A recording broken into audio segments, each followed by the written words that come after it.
أعوذ بالله من الشيطان الرجيم. بسم الله الرحمن الرحيم. الحمد لله رب العالمين، والصلاة والسلام على أشرف الخلائق أجمعين، سيدنا وسيد الأولين والآخرين، حبيبنا وحبيب إله العالمين، إمام المرسلين وخاتم النبيين، أبي القاسم المصطفى محمد.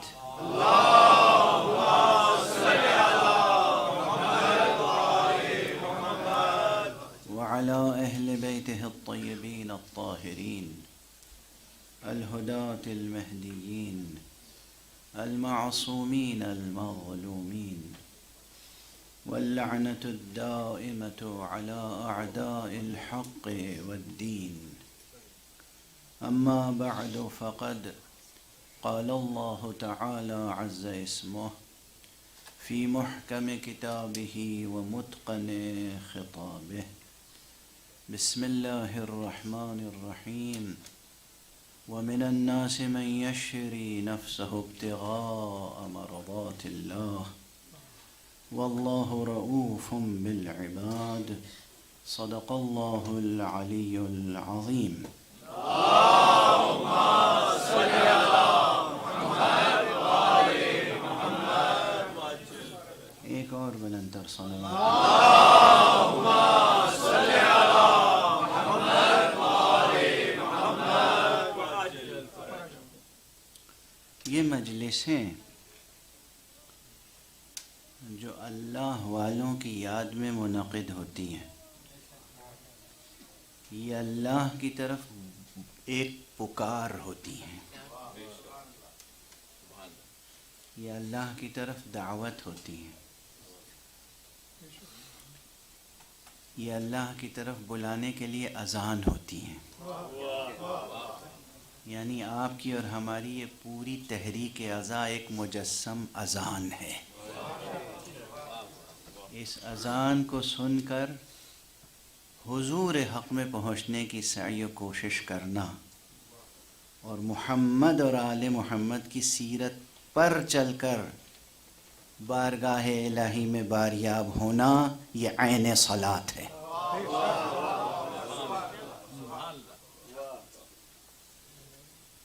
حضور حق میں پہنچنا ہے. تو یہ جو مجلسیں ہیں یہ کیا ہیں؟ یہ پکار ہے. کبھی علی کے واسطے سے پکارتے ہیں، کبھی حسن کے واسطے سے پکارتے ہیں، کبھی حسین کے واسطے سے پکارتے ہیں. پکار ہے کس کی طرف؟ اللہ کی طرف. خود اس آیت کا لب و لہجہ بھی پکار کا ہے. وَمِنَ النَّاسِ مَن يَشْرِي نَفْسَهُ ابْتِغَاءَ مَرْضَاتِ اللَّهِ. اور لوگوں میں سے ایسے بھی تو ہوتے ہیں جو اپنی جان بیچ کے اللہ سے سودا کرتے ہیں.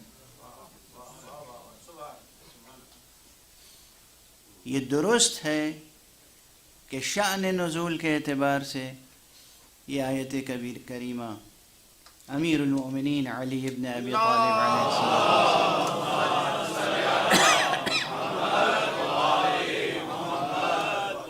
کی فضیلت میں ہے. اگرچہ آپ تفاسیر کا مطالعہ کریں گے اور کتب اسباب النزول کا مطالعہ کریں گے تو اس میں اور بھی بہت سے قول ملیں گے. یہ بہت سے قول کیوں پیدا ہوئے؟ فضائل امیر المؤمنین علی ابن ابی طالب علیہ السلام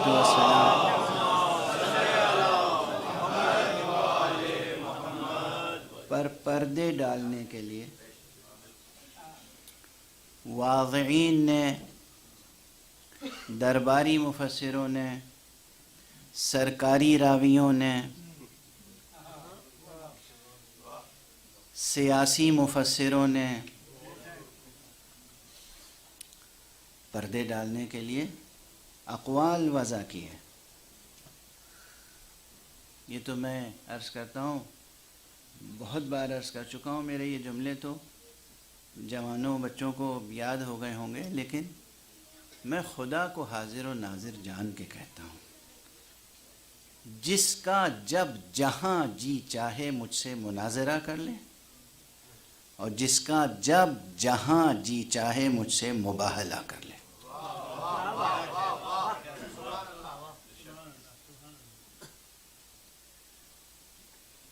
اور تمام عالم اسلام کے لوگوں کی لکھی ہوئی کتابیں لے کے آئے اور کتابوں کے تحریف شدہ ایڈیشن لے کے نہ آئے.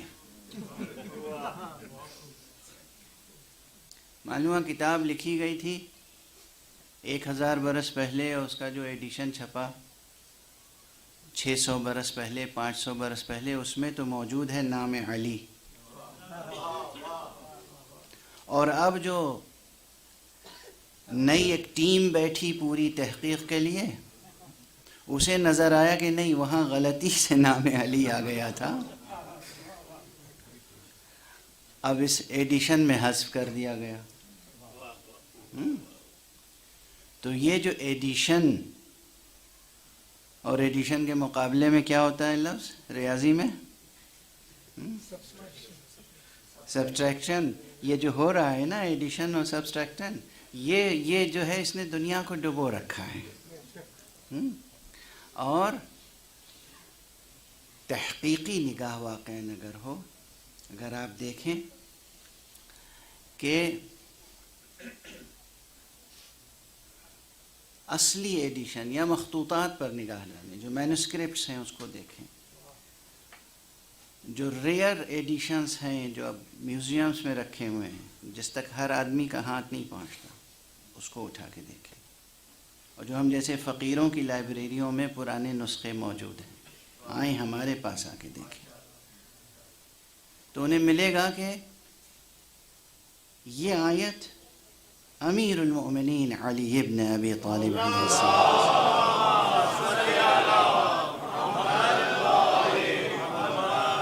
کی شان میں نازل ہوئی. ایک صلوات پڑھ دیں محمد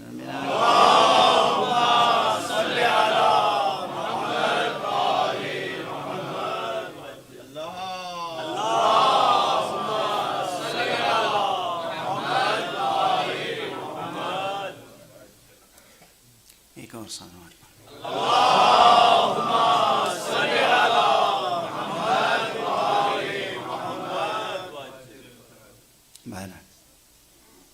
کل بھی اسی سیاق و سباق میں یہی باتیں ذہن میں تھیں جو میں نے ایک جملہ کہا تھا کہ ہر دور میں تاریخیں بدلی گئی ہیں اور آج بھی بدلی جا رہی ہیں. تو امیر المومنین علی ابن ابی طالب علیہ السلام کے فضائل پر پردے ڈالے گئے ہر دور میں، اور آج تک بہت سے ایسے ہیں جو کوششیں کر رہے ہیں کہ آپ کے فضائل پہ پردے ڈال دیں. لیکن آپ کتنی ہی زمینیں اچھالیں، سورج سورج ہی رہے گا.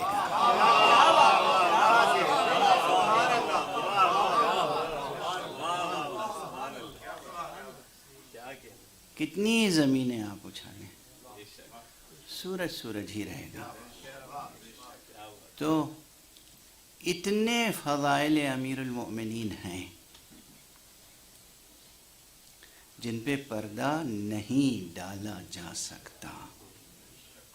کتنے تھک گئے، کتنے تھک کے ہار جائیں گے، اور کتنے مر گئے اور کتنے مر مٹیں گے،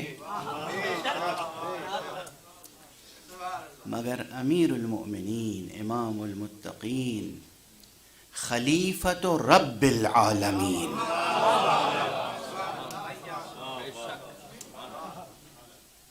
اس ترکیب پہ تو فتوے صادر ہو جائیں گے نا. اس ترکیب پہ فتوے صادر ہو جائیں گے. صاحب دیکھیے اس سے بڑا شرک کیا ہوگا. خلیفۃ رب العالمین. علی کی تعریف یہ ہے کہ علی خلیفۃ رب العالمین. مجھ سے ثبوت مانگیں گے. قرآن مجید میں آدم کو کس نے کس کا خلیفہ بنایا تھا؟ آدم کو کس نے کس کا خلیفہ بنایا تھا؟ علی تو فخر آدم ہے۔ خدا کی قسم اگر آدم کی پیشانی میں نور محمد و آل محمد نہ ہوتا تو کیا آدم کا خاکی پتلا اس قابل تھا کہ سجدے اسے فرشتے اسے سجدہ کرتے؟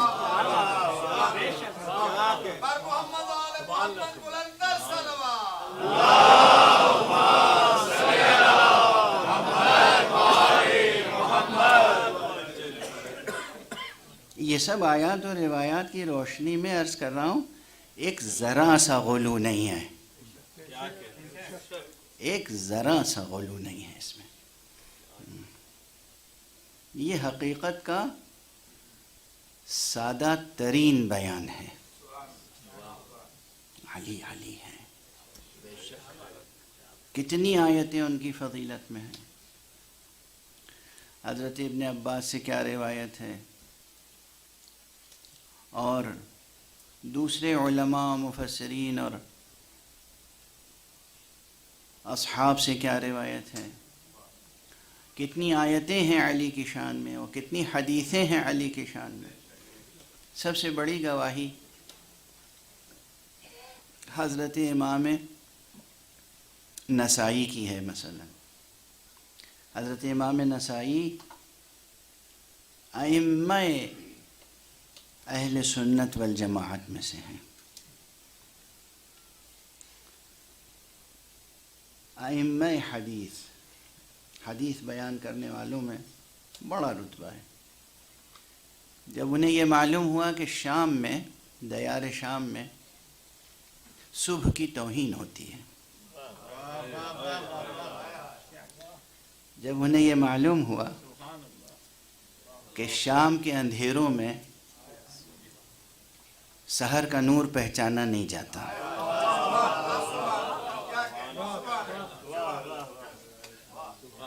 جب انہیں اندازہ ہوا کہ جھوٹ پر بنی ہوئی ریت کی دیوار نور کی عمارت کو برداشت نہیں کرتی،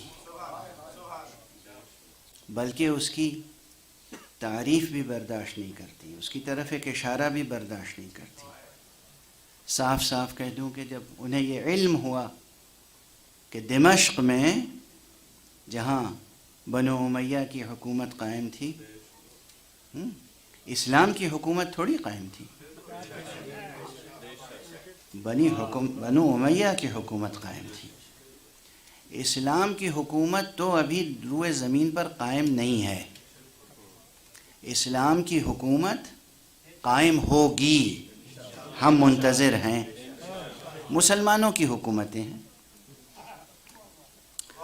مسلمانوں کی حکومتیں ہیں، بہت سی حکومتیں ہیں، اسلام کی حکومت ابھی روئے زمین پر قائم نہیں ہے۔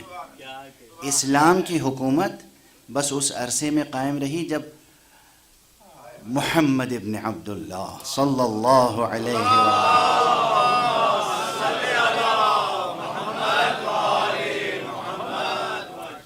اس دنیا میں تشریف فرما تھے تو اسلام کی حکومت تھی، حضور کی حکومت اسلام کی حکومت تھی۔ اس کے بعد جان رسول کی حکومت قائم ہوئی مختصر عرصے کے لیے، جو دنیا برداشت نہ کر سکی، اور اس کے بعد ہم منتظر ہیں کہ اسلام کی حکومت قائم ہوگی۔ تو وہاں بہرحال دمشق میں بنو امیہ کی حکومت تھی، طاغوت بنو امیہ کی حکومت تھی، اور وہاں فضائل علی کے بیان پر پابندی تھی، آفیشلی پابندی تھی، ڈکلیئرڈ پابندی تھی، کوئی اس کی تعویل کر نہیں سکتا، الا یہ کہ آپ اپنی ہی کتابوں کو جھٹلائیں، ورنہ اتنی شہادتیں اور اتنی گواہیاں موجود ہیں کہ جسے کوئی جھٹلا نہیں سکتا۔ پابندی تھی، علی کا نام لینے پہ پابندی تھی۔ اگر کوئی شخص، کوئی صحابی رسول اپنے بیٹے کا نام علی رکھ دیتا تھا تو اس کو قتل کر دیا جاتا تھا۔ ایک شخص نے اپنے بیٹے کا نام علی رکھا، صحابی پیغمبر ہے، اس کے دروازے پر آ گئے سپاہی، تمہارے بیٹے کا کیا نام ہے؟ تو اس نے کہا علی۔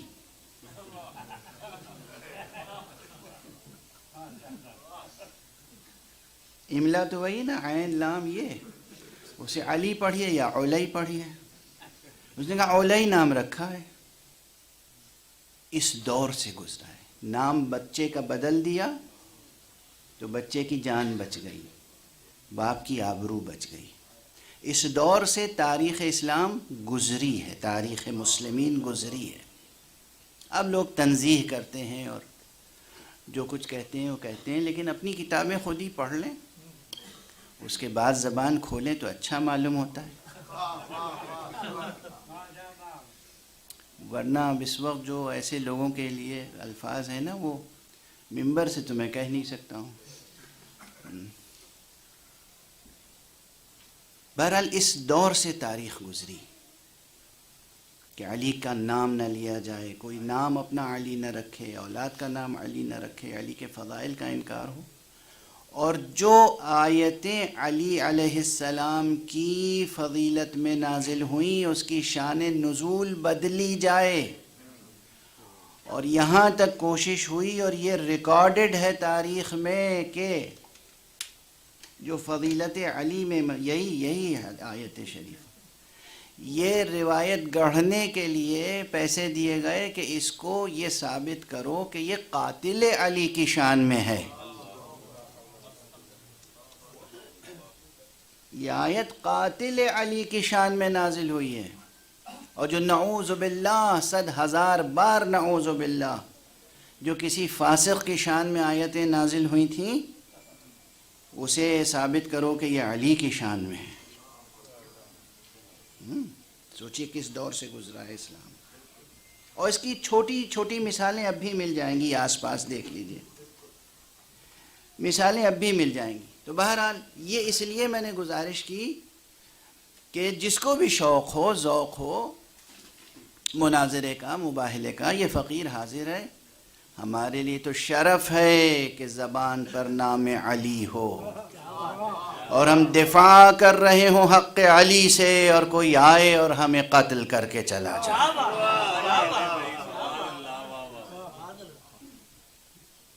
ہم اس جام شہادت کے عاشق ہیں، ہمیں کوئی نہ ڈرائے نہ دھمکائے، ہمیں کوئی آنکھیں نہ دکھائے، ہمارے سامنے کوئی زباں درازی نہ کرے، خوف خدا کرے، اور یہ سمجھے کہ 1400 برس گزر چکے ہیں، اب نہ ہمارے سروں پر بنو امیہ کی تلوار لٹک رہی ہے، نہ بنو عباس کی تلوار لٹک رہی ہے۔ کتابیں ہیں، قرآن ہیں، روایتیں ہیں، حدیثیں ہیں، آپ کا ضمیر ہے اور آپ کا خدا۔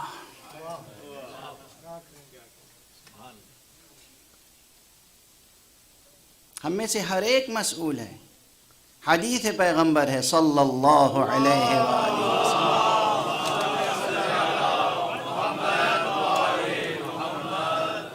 حدیث پیغمبر ہے کلکم راع وکلکم مسئول عن رعیتہ، تم میں سے ہر ایک رہبر ہے، قائد ہے، اور ہر ایک مسئول ہے اپنے پیچھے چلنے والوں کا،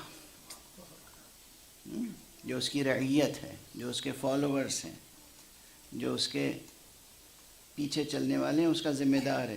ہر شخص اپنا اور کم سے کم اپنے اہل و عیال کا تو ذمہ دار ہے، یعنی اسے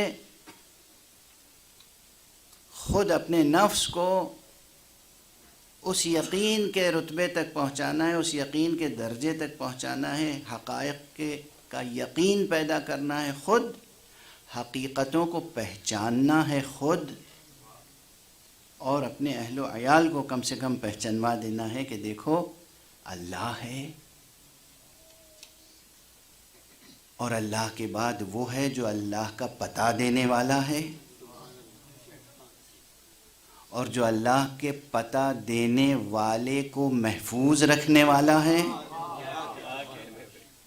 بہت سادہ زبان ہے، اللہ ہے، رسول ہے، رسول کی حفاظت کرنے والے ہیں ائمہ دین،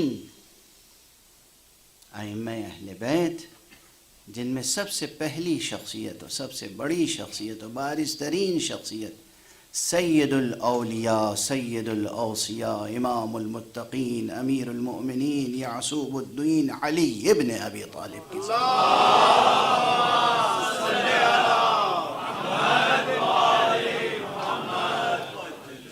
کوئی نہیں.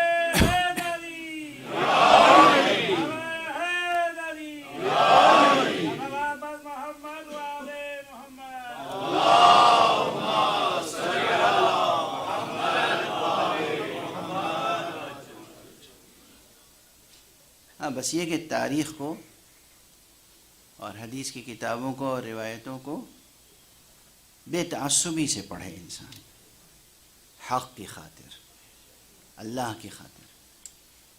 تو بات پھیل گئی. میں تو عرض کر رہا تھا حضرت امام نسائی، انہیں جب پتہ چلا کہ شام میں علی اور آل علی، آل رسول، اہل بیت رسول کا تذکرہ حرام ہے، گئے. اسے کہتے ہیں مجاہد، اسے کہتے ہیں جہاد، جہاد علمی، اسے کہتے ہیں واقعاً اہل السنہ.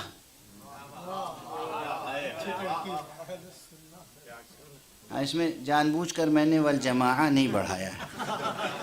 اہل السنہ یعنی اہل سنت رسول، سنت پیغمبر صلی اللہ علیہ وآلہ.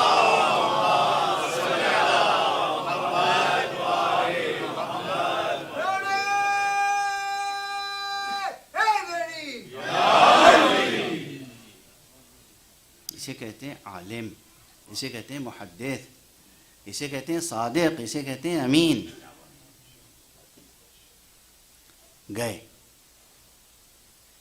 اور جانے کے بعد مسجد دمشق میں، مسجد جامع دمشق میں بیٹھ کے درس شروع کر دیا، حدیث کا درس. اور وہ تمام حدیثیں بیان کرنا شروع کی کہ جو رسول نے علی اور اہل بیت کی شان میں بیان کی تھی. ظاہر ہے شام میں انقلاب آنے لگا. دربار سے پیادے آئے، یہ کیا کر رہے ہیں آپ؟ کہ حدیث کا درس ہے. کہ بنو امیہ کی شان میں حدیثیں بیان کیجئے. کہ بنو امیہ کی شان میں کوئی ایک حدیث نہیں ہے. فلاں صاحب کی شان میں حدیث بیان کیجئے. کہا ایک حدیث نہیں ہے ان کی شان میں. کہ پھر بند کیجئے یہ دفتر، علی کی فضیلتیں بیان نہ کیجئے. کہا تم ہمیں حدیث رسول بیان کرنے سے روکتے ہو. یہ جہاد. اسی لیے میں کبھی کبھی کہتا ہوں میرا سلام ہو ان علماء اہل سنت پر جن کے صدقے میں ہم آج شیعہ ہیں.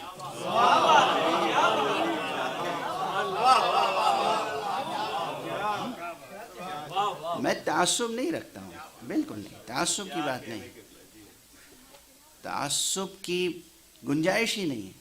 حق کی پاسداری کو تعصب نہیں کہتے، تعصب کہتے ہی ہیں حق کے برخلاف پاسداری اور جانبداری کو. یہ تعصب نہیں ہے. ڈیفینیشن ہی تعصب کی ہے کہ تعصب کہتے ہیں حق کے خلاف جانبداری کو. حق کی پاسداری تعصب نہیں کہلاتی. تو یہ تعصب نہیں ہے. حق پرستی کہہ لیجئے، بے شک. اور علی کی گفتگو اگر حق پرستی نہ ہوگی تو کس کے سلسلے میں گفتگو حق پرستی ہوگی؟ جس کے لیے پیغمبر نے فرمایا ہو علی مع الحق والحق مع علی. علی حق کے ساتھ ہیں اور حق علی کے ساتھ ہیں. اللہم ادر الحق حیث ما دار علی. اے اللہ حق کو ادھر موڑ دے جدھر علی مڑ جائے. اب دیکھیے میں اپنی طرف سے تو کچھ نہیں کہہ رہا ہوں نا، یہ کوئی خطیبانہ لفظی ہے، یہ حدیث ہے پیغمبر صلی اللہ علیہ وآلہ وسلم.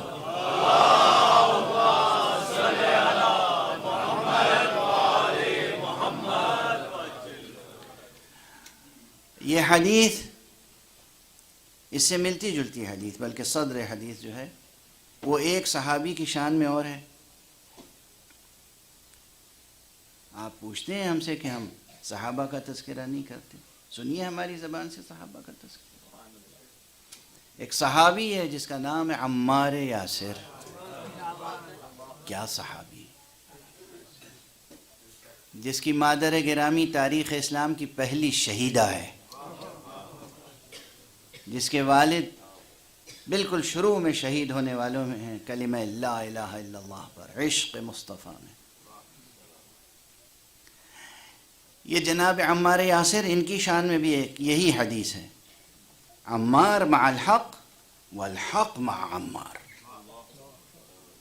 مگر فرق کیا ہے؟ یہ یہیں رک گئی.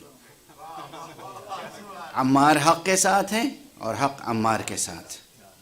لیکن مولا علی کی شان میں جو ہے وہ حدیث یہیں تک نہیں ہے. وہ یہ کہ پروردگار حق کو ادھر موڑ دے جدھر علی مڑ جائیں. یہ فرق کیوں ہے؟ فرق یہ کہ عمار صحابی ہیں اور غیر معصوم، علی امام ہیں اور معصوم. فرق. معصوم وہ ہوتا ہے، معصوم کا کردار وہ ہوتا ہے کہ حق اس کا تابع ہو جائے. اصل حق کی شناخت ہوتی ہے معصوم کے نقش قدم سے، ورنہ حق تو افسانہ بن کے رہ جائے. کون دنیا میں حق کو پہچان سکتا ہے؟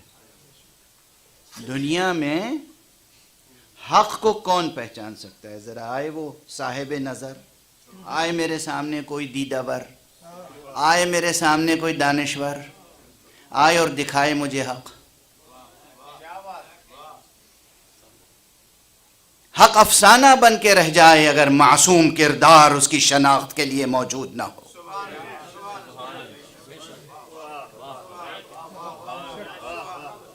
حق افسانہ بن کے رہ جائے اگر معصوم کا کردار اس کی شناخت کے لیے نہ ہو.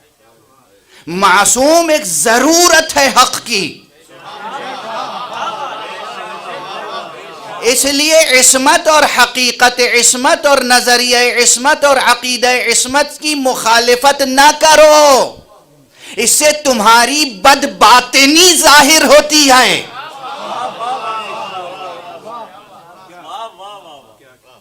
حق پہچانا جاتا ہے جس وسیلے سے اسے معصوم کہتے ہیں.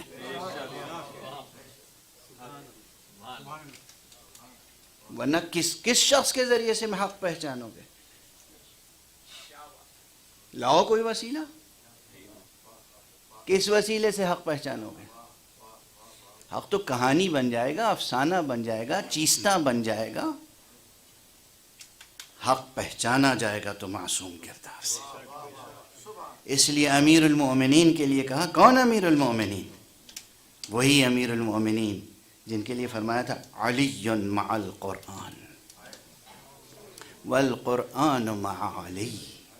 علی قرآن کے ساتھ ہے، قرآن علی کے ساتھ ہے. پھر اسی کی وضاحت کے لیے فرمایا علی حق کے ساتھ ہے، حق علی کے ساتھ ہے.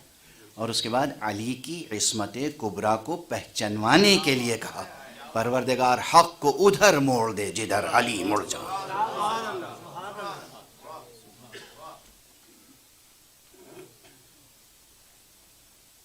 خدا کی قسم یہ آیت، یہ تنہا یہ آیت علی کی عصمت کی گواہی کے لیے کافی ہے، اگرچہ اس کے علاوہ ہزارہا دلیلیں اور موجود ہیں. اگر میں تعبیر یہ اختیار کروں، قرآن مجید میں کتنی آیتیں ہیں؟ 6666 آیتیں مشہور ہیں نا. مشہور یہ قول ہے. اب وہ گن کے بتائیے کہ حقیقی کتنی ہیں، تو 6236 آیتیں ہیں. 2636 آیتیں ہیں، یا جو مشہور خطیبانہ شہرت جس کو ہے، عوامانہ شہرت کے 6666 آیتیں. جب پیغمبر نے کہہ دیا علی مع القرآن والقرآن مع علی، تو میں کہتا ہوں کم سے کم علی کی عصمت پر 6666 آیتیں گواہ ہیں. ایک صلوات پڑھ دیں محمد وآلہ.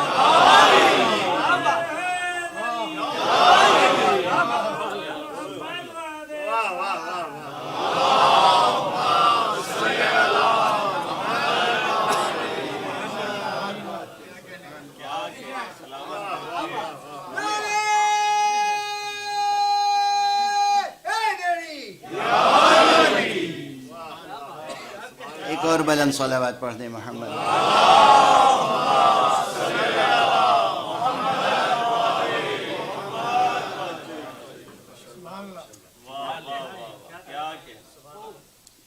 تو جناب عمار یاسر کے لیے کیا فرمایا حضرت نے؟ بس اتنا کہ عمار مع الحق والحق مع عمار. تاریخ میں دیکھیے عمار کس کے ساتھ رہے اور کون عمار کے ساتھ رہا. صفین میں عمار کس کے ساتھ تھے؟ کس کے لشکر میں تھے؟ کس کے لشکر میں شہید ہوئے عمار؟ کس کے آغوش میں عمار نے دم توڑا؟ علی کی آغوش میں. امیر المؤمنین علی ابن ابی طالب علیہ الصلاۃ والسلام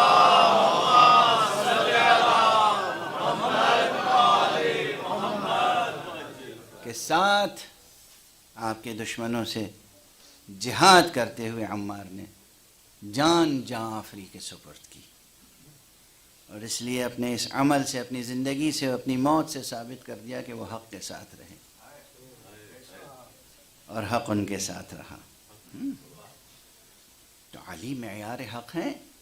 علی کے فضائل میں کتنی حدیثیں ہیں کوئی آسانی سے بیان نہیں کر سکتا. امام نسائی کی ایک گواہی فرمایا علی کے دشمن جس کے لیے تم حدیث مجھ سے سننا چاہتے ہو اس کے لیے ایک حدیث نہیں ہے، وجود نہیں رکھتی. امام نسائی کوئی معمولی شخصیت نہیں ہے. اس کے بعد جو انہیں سزا ملی وہ ظاہر تاریخ میں موجود ہے. انہیں گرفتار کر لیا گیا اور انہیں شہر بدر کیا گیا اور انہیں اتنی اذیت پہنچائی گئی، جسمانی طور پر اتنی اذیت پہنچائی گئی کہ وہ زخموں کی تاب نہ لا کے، درد کی تاب نہ لا کے شہید راہ عشق علی ہو گئے.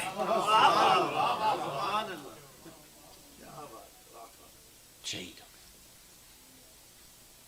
دوسری گواہی حضرت امام احمد ابن حنبل. ان کا رتبہ بھی کم تو نہیں ہے. اب اسی رخ پہ آ گیا ہے بیان تو میں عرض کرتا چلا جا رہا ہوں. حضرت امام احمد ابن حنبل کے بیٹے نے پوچھا، کسی اور نے نہیں. دیکھیے کیسے سیاسی حالات تھے، کیسے حالات تھے اور علماء کے اوپر، محدثین کے اوپر کتنی پابندیاں تھیں.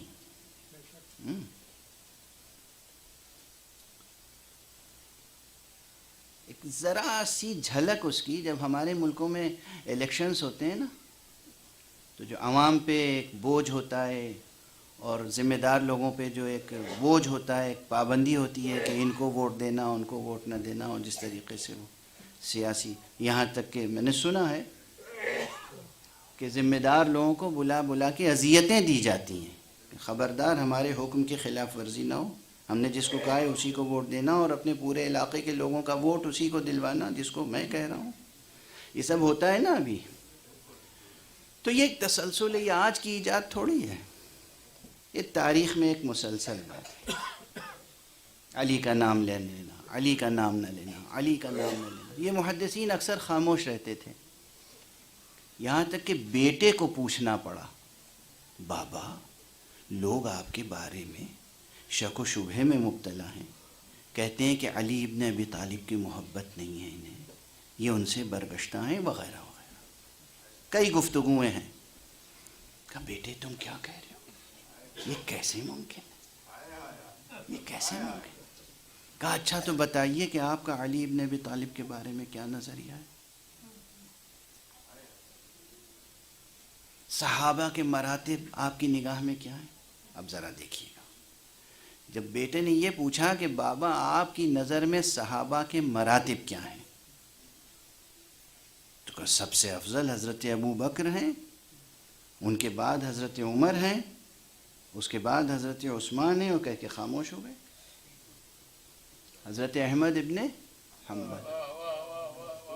بیٹے نے کہا بابا پھر آپ خاموش ہو گئے، علی کا نام نہیں لیا. کہا تم نے پوچھا تھا صحابہ میں ترتیب کیا ہے.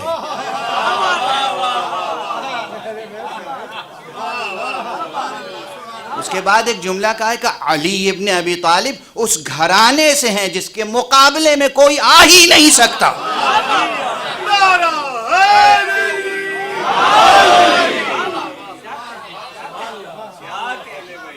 علی ابن ابی طالب اس گھرانے سے ہیں، اس بیت سے ہیں. لا یقاس بہم احد، کوئی ان کے مقابلے میں نہیں آ سکتا، کسی سے ان کا قیاس نہیں کیا جا سکتا. یہ کیا لکھنؤ کے کسی ذاکر کا تذکرہ کر رہا ہوں میں؟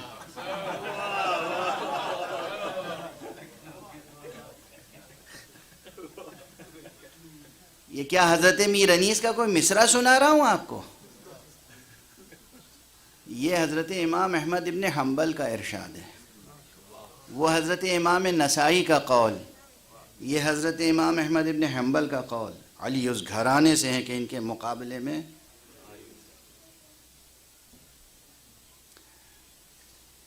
قیامت کے روز عجب نہیں کہ پیغمبر حضرت امام احمد ابن حنبل کا منہ موتیوں سے بھر دیں،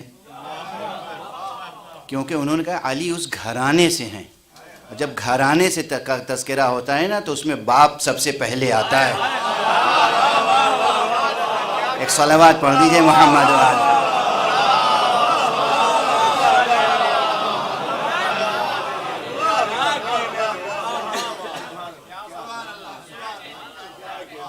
ایک اور بیلنس.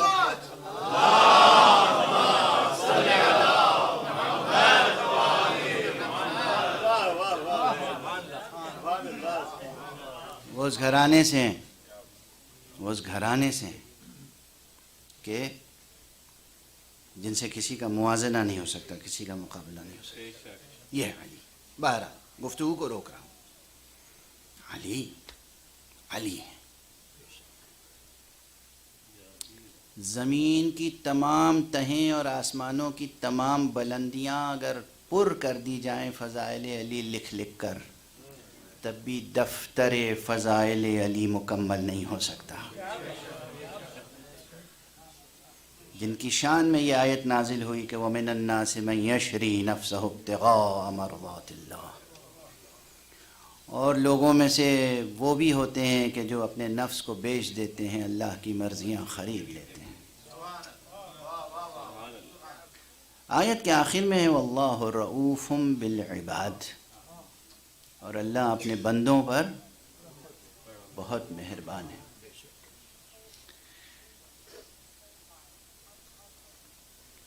یہ آغاز آیت کا وَمِنَ النَّاسِ مَن، اور یہ انجام وَاللَّهُ رَءُوفٌ بِالْعِبَادِ، یہ قرآن مجید کا اسلوب ہے کہ وہ خاص بات کو عام بنا کے پیش کرتا ہے اور عام بات کرتے کرتے خاص حقیقتوں کا تعارف کرا دیتا ہے. اور یہ اسلوب ہے عام انسانوں کی تربیت کے لیے، جو کل بھی ذرا سا اشارہ کیا تھا، آج پھر عرض کر دوں. مولانا نے سودا کر لیا اپنے نفس کا، آپ کا کیا خیال ہے؟ کہیں بکنے کا ارادہ ہے کہ نہیں؟ ایسے ہی بے قیمت ضائع ہو جاؤ گے؟ کچھ تو اپنی قیمت لگاؤ. ہیں؟ کیا ارادہ ہے؟ ہر ایک فرد سے عرض کر رہا ہوں، کچھ اپنے کو قیمتی بناؤ اور اس کے ہاتھ بکنے کی کوشش کرو جو تمہیں تمہاری قیمت دے سکے. یہی ہے پکار، یہی ہے دعوت، یہی ہے اذان، یہی ہے اس آیت کی بھی روح. ذکر فضائل علی اس لیے ہے کہ ہمارے اور آپ کے نفوس کی تربیت ہو سکے. ایسے ہی بے قیمت رہ جائیں گے. اتنی شرم کی بات ہے کہ کوئی آپ کا خریدار نہ ہو، اور بہت ہی رذالت کی بات ہے، ضلالت کی بات ہے اگر کسی ایرے غیرے کے ہاتھ بک گئے.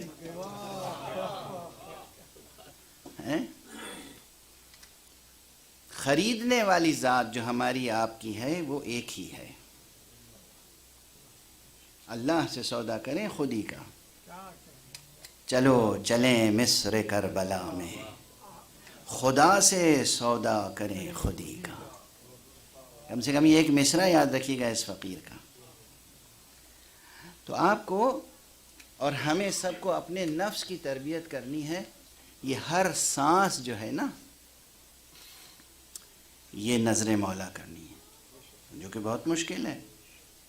ہم کس طریقے سے اپنی قدر و قیمت بڑھائیں، ارزش بڑھائیں. کل بھی میں نے عرض کیا تھا یہ سب مجلسیں اسی لیے ہوتی ہیں تاکہ ہمارے نفوس کی تربیت ہو. امیر خسرو کا شعر ذکر کیا تھا میں نے اور عرض کیا تھا کہ یہ شعر ایسا ہے کہ معلوم ہوتا ہے کہ مبالغہ ہے اس میں، مگر مبالغہ ہے نہیں. یہی اس شعر کا حسن ہے. ہر دو عالم قیمت خود گفتائی، نرخ بالا کن کہ ارزانی ہنوز. تم نے دونوں عالم کو اپنی قیمت قرار دیا ہے. ارے ابھی بہت سستے ہو، اپنی قیمت بڑھاؤ. اتنے سستے بک جاؤ گے، بڑھاؤ قیمت. جنت کی قیمت پر بھی بکے تو سستے بکو گے. بکنا ہے تو بس رضائے رب کی قیمت پر بکو. صلوات پڑھ دیں محمد و آل محمد.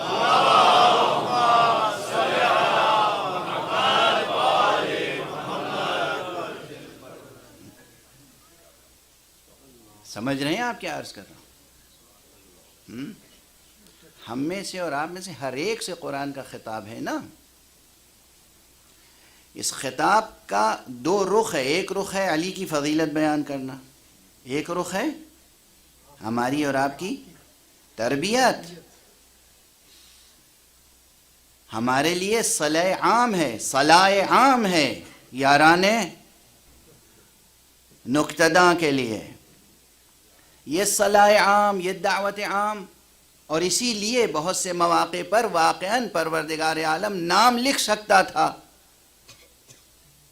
نام نہ لکھ کر صرف فضیلت کا بیان ہوا اسی لیے ہے چونکہ پروردگار چاہتا ہے کہ ایک با تقوی، با شرف، با کرامت، با فضیلت معاشرہ وجود میں آئے.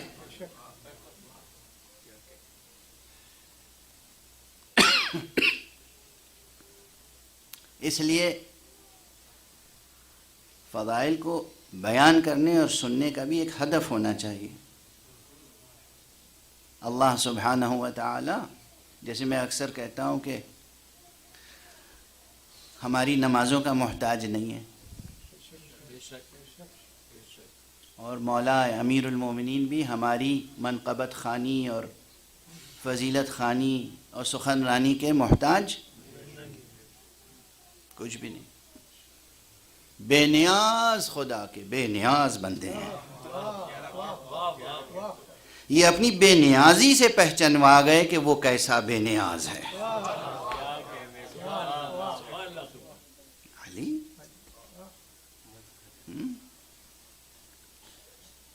لیکن ہمارے اور آپ کے لیے مسئلہ ہے کہ ہم اپنے نفوس کی تربیت کریں. اب بس چند فقرے عرض کروں گا.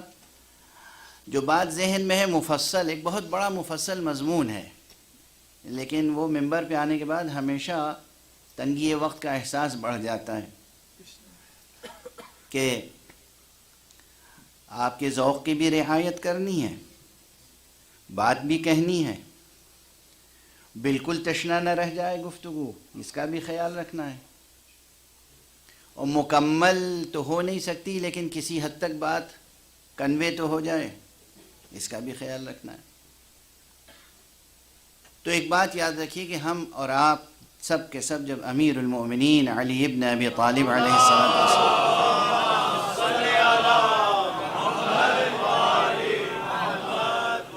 کی ولایت کا کلمہ پڑھتے ہیں تو ہمارے اوپر ان کے کچھ حقوق لازم آ جاتے ہیں. ان کے حقوق ہماری کا، ان کے حقوق ہمارے اوپر. توجہ ہے سب کی؟ بیدار تو نظر آ رہے ہیں.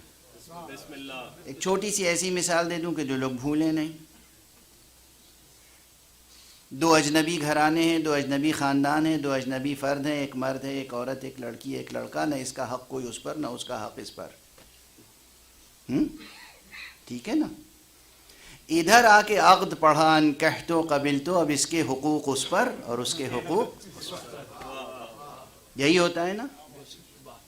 یہ مثال تو نہیں بھولیں گے، خاص طور سے بچے، جوان، نوجوان یا وہ بوڑھے جو حقوق ادا نہیں کر پا رہے ہوں گے، اور جہاں گھر میں روز آنا ایک دوسرے سے رسہ کشی ہوتی ہوگی، تم نے ہمارے حقوق ادا کیے اور ادھر سے تم نے ہمارے حقوق ادا کیے. ہر ایک اپنے حق کی فکر میں. یہ حقوق کہاں سے آ گئے بھائی؟ تم فلاں کی بیٹی، میں فلاں کا بیٹا، تم کو فلاں نے جنم دیا، مجھ کو فلاں نے جنم. کہاں کے حقوق تمہارے میرے اوپر، میرے تمہارے اوپر؟ اور وہ جو عقد پڑھ لیا تھا، یہ دو بول عقد کے انکحتو قبلتو کیے تھے، اس سے حقوق ثابت ہو گئے. تو آپ کا جی چاہے تو نہ پڑھیے اشہد ان علی ولی اللہ، کوئی حق نہیں ہے مولا علی پاک کا کسی پر. حالانکہ یہ ایسے ہی کہہ رہا ہوں، حق تو ان کا کافروں پر بھی ہے، مشرکوں پر بھی ہے. حق تو اس کائنات کے ذرے ذرے پر علی کا ثابت ہے. تمام سورجوں سے لے کر، تمام ماہتابوں سے لے کر، اور صحراؤں کے ذرے ذرے تک، سمندر کے قطرے قطرے تک، گزرتے ہوئے وقت کے لمحے لمحے پر، ہر شے پر علی کا حق اللہ نے لازم قرار دے رکھا.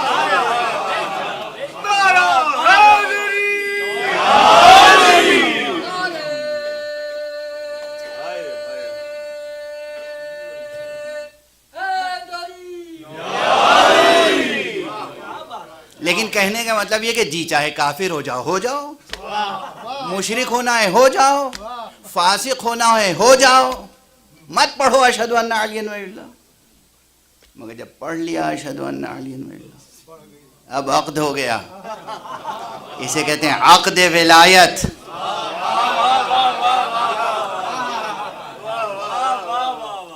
یہ عقد ولایت ہے. یہ اپنے اختیار سے پڑھنا ہے، جبر نہیں ہے کوئی، اپنے اختیار سے پڑھنا ہے. جیسے ہی کہا اشہد ان علی ولی اللہ، اب علی ابن ابی طالب کے حقوق ہماری گردن پر ہیں. بہت سے حقوق تو نہیں، صرف 5 حقوق کا نام گنا دوں گا بس. پہلا حق معرفت. پہلا حق علی کا ہم پر یہ کہ ہم ان کی معرفت حاصل کریں. دوسرا حق ولایت. ولایت یعنی ہم ان کی حکومت تسلیم کریں. تیسرا حق محبت، یعنی ہم مجبوری کی حکومت نہ مانیں، عاشقانہ پابندی کریں. محبت. چوتھا حق اطاعت. پانچواں حق نصرت. کم سے کم آج کی مجلس میں یہ 5 حق یاد کر کے جائیں. یہ 5 حق ہیں علی کے ہماری گردن پر. یہ 5 حق ہیں حسن کے ہماری گردن پر. یہ 5 حق ہیں حسین کے ہماری گردن پر. یہ ائمہ اہل بیت میں سے ہر ایک کے 5 حق ہماری گردنوں پر ہیں. پہلا حق معرفت، دوسرا حق ولایت، تیسرا حق محبت، چوتھا حق اطاعت، پانچواں حق نصرت. جزاکم اللہ. ایک بلند صلوات پڑھیے محمد.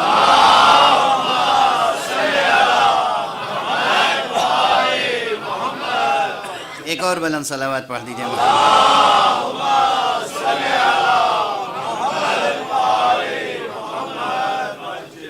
حقوق تو اور بھی بہت ہیں، بس اتنے ہی نہیں ہیں، مگر یہ 5 بڑے حقوق ہیں جس کے ضمن میں اور بہت سے حقوق آتے ہیں. اب ہر روز کم سے کم اپنے نفس کا جائزہ لے لیجئے گا. ایک وقت، ہر روز 24 گھنٹے میں ایک وقت کم سے کم. بہتر یہ ہے کہ نماز صبح کے بعد یا نماز عشاء کے بعد، سونے سے پہلے یا بیدار ہونے کے بعد، پہلے جائزہ لیجئے گا کہ ہم نے آج اپنے مولا کے کون کون سے حق ادا کیے اور کون کون سے ادا نہیں ہوئے. اور یہ حقوق ادا کرنے کی کوشش کیجیے گا. کیسے ادا ہوں گے یہ حقوق؟ انشاءاللہ کچھ آج بھی عرض کرتا ہوں اور کچھ باقی گفتگو انشاءاللہ کل. پہلا حق ہے معرفت. معرفت حاصل کرنے کے بہت سے وسائل ہیں، لیکن اس میں سے ظاہری وسیلہ یہ ہے کہ قرآن اور احادیث کی روشنی میں علی کو پہچانا جائے۔ کم سے کم کوشش کیجئے گا روزانہ سال کے 365 دن میں روزانہ کسی ایک آیت یا ایک حدیث کا مطالعہ کریں جو فضیلت علی میں ہو، اور کم سے کم قول جو ہے وہ یہ ہے کہ علی کی فضیلت میں 300 آیتیں نازل ہوئیں۔ کم سے کم قول ہے، کم سے کم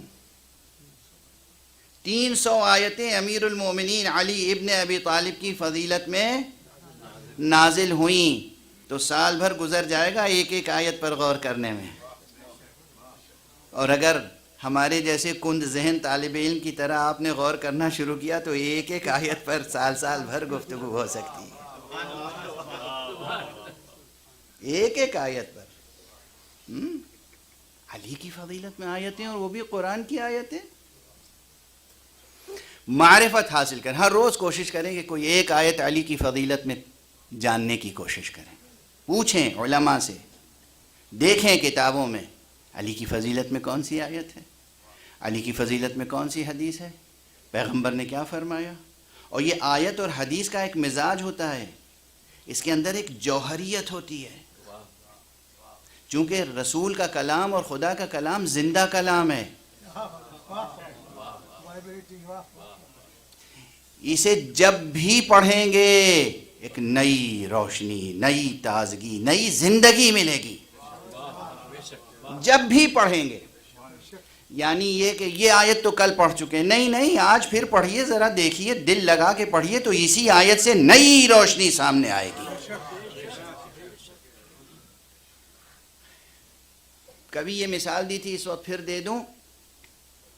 جو صاحب ذوق ہو، ایک کچھ لوگ تو وہ ہوتے ہیں کہ جو اب کیا بتائیں، کل بتا چکا ہوں نا کہ انسانیت کے مراتب کتنے ہیں۔ ایک قعر پستی میں ہے اور ایک اوج بلندی پر ہے۔ تو جو قعر پستی میں ہے اس کے پاس کیا ذوق، کیا مزاج، وہ تو حشرات الارض کی طرح جی رہا ہے، اسے نہ صبح کی روشنی اور نہ رات کی چاندنی اور نہ سحر کی کہ پاؤ پھٹنے کی کہ کسی چیز میں کوئی حسن و لذت محسوس نہیں ہوتی۔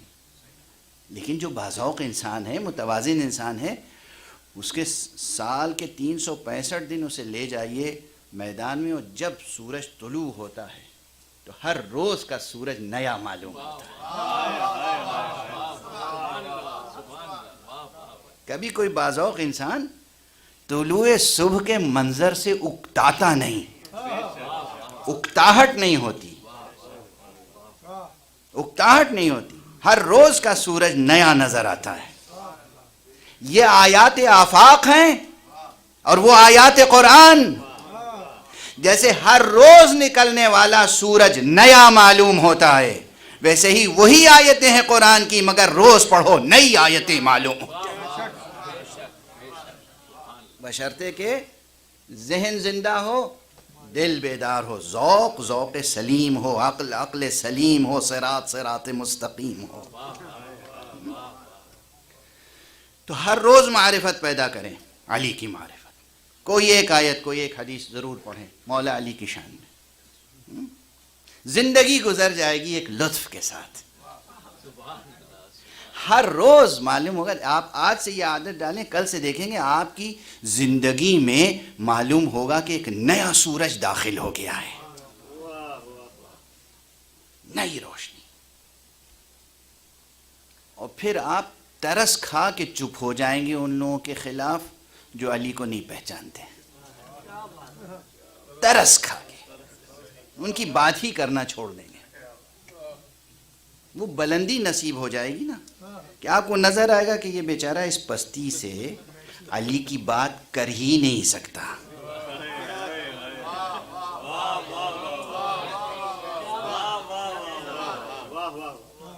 یہ اتنا پست ہے، اتنی قعر پستی میں ہے کہ یہ علی جیسے بلند انسان کے کمالات کا تذکرہ نہ سن سکتا ہے، نہ سمجھ سکتا ہے، نہ برداشت کر سکتا ہے، کھو چکا ہے اپنی انسانیت کے جوہر کو۔ روزانہ معرفت حاصل کرنے کی کوشش کریں، روزانہ اپنے کو خدا کے سامنے سر جھکانے کے لائق تواضع اور انکسار اور خاکساری پیدا کرنے کے لیے علی کی بلندی کا تصور ضروری ہے۔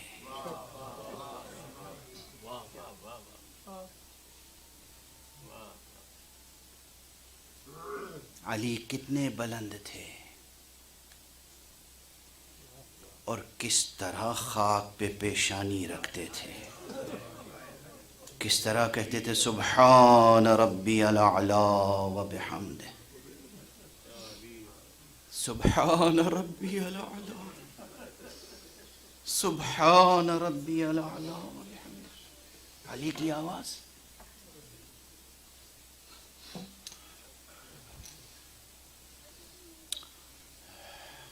بس مجلس آج روک دی میں نے، اب بیان کل انشاءاللہ۔ علی کے سجدے کا ذکر آ گیا نا،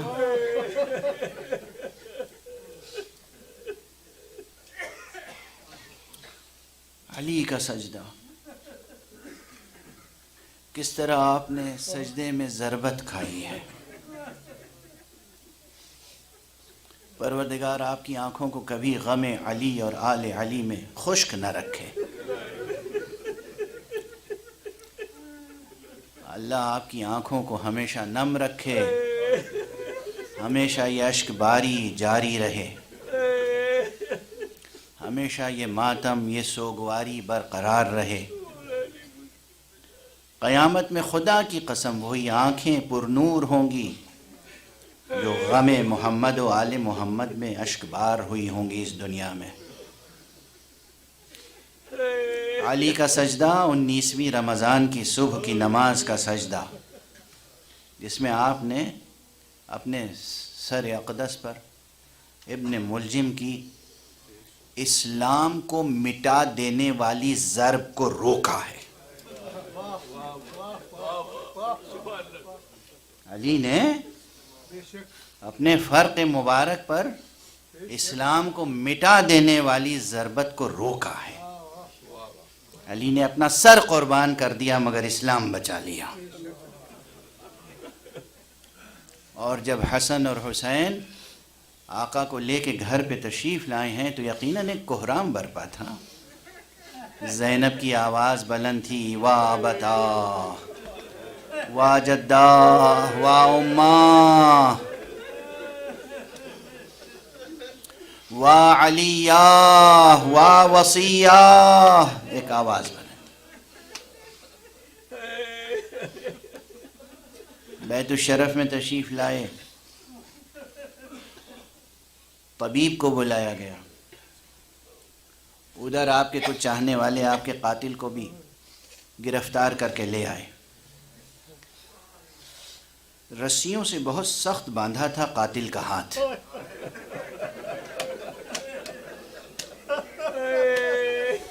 سنو گے عزیزو، علی کا سر زخمی ہے، لہو بہہ رہا ہے، زہر اثر کر رہا ہے۔ علی نے دیکھا سامنے قاتل کھڑا ہے، نفرت سے نہیں دیکھا علی نے، ایک مرتبہ کہا یہ تم لوگوں کو کیا ہو گیا ہے، کہیں اتنی تیز ہاتھ باندھتے ہیں؟ اللہ اللہ، یہ وہ امیر المومنین ہے جن کی بیٹیوں کے بازوؤں کو کربلا میں کس شدت سے باندھا گیا تھا۔ اجرکم علی اللہ، اجرکم، کہا اس کے ہاتھ کو کھول دو، کھول دو اس کے ہاتھ کو، کھول دو اس کے ہاتھ کو۔ اس کے بعد آپ نے گفتگو فرمائی ہے، روایتیں مختلف ہیں، ہر شخص نے اپنے اپنے انداز سے واقعے کو نقل کیا اور ہر شخص نے جس ذریعے سے جس کو جو اطلاع ملی وہ نقل کر دیا۔ حقائق کیا تھے میں وہ حقائق بس پیش کرنا چاہ رہا ہوں کہ جن حقائق کا انکار ممکن نہیں ہے۔ ادھر طبیب آیا ہے، طبیب نے زخم کا معائنہ کیا اور اس کے بعد امام حسن سے کہا خود امیر المومنین سے کہا اب آپ وصیتیں کر دیجئے. اور امام حسن سے کہا کہ زہر کا اثر بہت گہرائی تک پہنچ چکا ہے. یہ صرف تلوار کا زخم نہیں ہے، تلوار زہر میں بجھی ہوئی تھی. یہ سب گفتگویں ہو رہی تھیں کہ ایک مرتبہ گھر سے اندرون خانہ سے کوئی ایک پیالہ شربت کا لایا. امیر المومنین نے شربت کا دودھ کا شربت دیکھا سامنے پیالہ. امام حسن سے کہا کہ جو پیالہ میرے لیے لائے ہو بالکل ایسے ہی ایک شربت کا پیالہ ذرا میرے قاتل کو بھی لا کے دینا.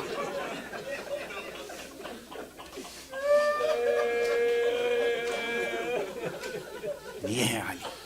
ہم سے پوچھتے ہو ہم کیوں عزاداری کرتے ہیں، ہم کیوں گریہ کرتے ہیں، ہم کیوں ماتم کرتے ہیں، ہم کیوں علی علی علی علی کرتے ہیں؟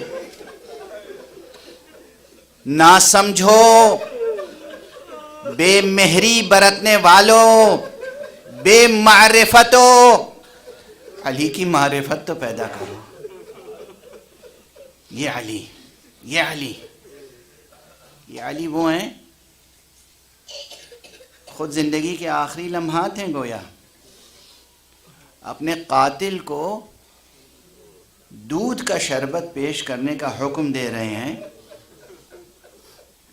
اور ساتھ میں یہ حکم دیا کہ دیکھو اگر میں زندہ رہ گیا تو میں جانوں اور یہ میں چاہوں تو اسے معاف کر دوں، لیکن اگر میں دنیا میں باقی نہیں رہا تو بس ایک ہی ضربت جس طرح اس نے میرے سر پہ لگائی ہے، ایک ہی وار سے اس سے انتقام لینا، اس سے زیادہ نہیں. اور جب تک تمہاری قید میں ہے، اللہ اکبر، کیا وصیت ہے، اس کے لیے اچھے کھانے کا انتظام کرو.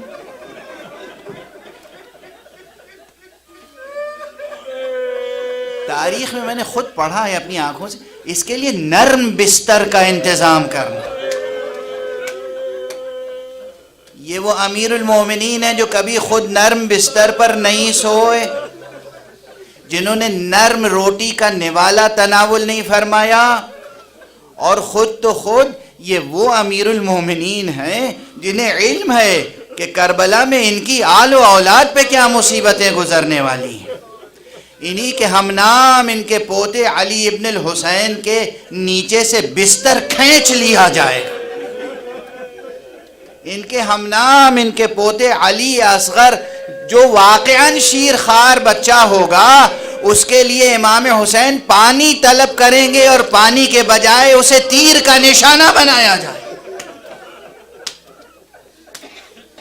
وہ علی ہیں جو وصیتیں کر رہے ہیں، جو نصیحتیں کر رہے ہیں.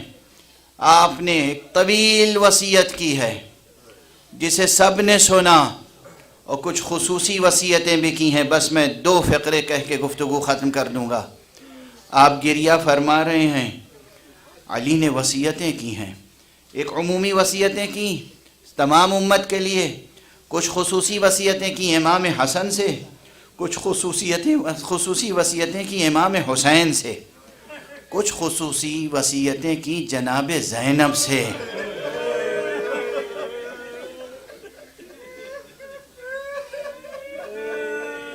سب سے وصیتیں کر رہے تھے، سب کو سپرد کر رہے تھے. یہ ایک منظر ہمارے بزرگ خطبہ نقل کرتے آئے ہیں. ہمارے والد ماجد بہت اہتمام سے یہ پڑھا کرتے تھے کہ امام امیر المومنین علی بن ابی طالب نے ایک ایک کا ہاتھ لیا، امام حسن کے ہاتھ میں دیا. سب کے متعلق خصوصی وصیت فرمائی. ایک بچہ رہ گیا، اس بچے کا نام عباس ہے. ایک مرتبہ عباس کی مادر گرامی، ان کی آواز آئی، امیر المومنین، آقا، میرے مولا، کیا میرے بچے سے کوئی خطا ہو گئی ہے؟ آپ نے کہا نہیں نہیں. عباس کو بلایا اور عباس کا ہاتھ حسین کے ہاتھ میں دے دیا. حسین سے کچھ وصیتیں فرمائیں، کچھ عباس سے وصیتیں فرمائیں، کچھ زینب سے وصیتیں فرمائیں. یہ وصیتیں مرحلہ بمرحلہ سامنے آئیں. حسین سے اور زینب و عباس سے جو خاص وصیتیں کی تھیں یہ تو روز عاشورہ سامنے آئیں. جب عباس نکل رہے تھے امام حسین پر قربان ہونے کے لیے تو زینب نے روکا, بھیا عباس رک جاؤ, ذرا مجھے اپنے شانے پہ بوسہ دے لینے دو. یہ بھی بابا کی وصیت پہ عمل ہے. ادھر عباس رکے, بہن زینب مجھے بھی اپنے بازوؤں پہ بوسہ دے لے. اور پھر زینب کا وہ جملہ, میرے بھائی عباس, لوگوں سے سنا تھا, میں نے سنا تھا کربلا میرے بازوؤں میں رسن بنے گی. میں سوچتی تھی عباس جیسا بھائی جس کے پاس ہو, کیسے ممکن ہے کہ اس بہن کے بازوؤں میں رسن بن جائے. مگر اب تم جا رہے ہو, خدا حافظ, اب یقین آ گیا زینب رسن بستہ ہو جائے.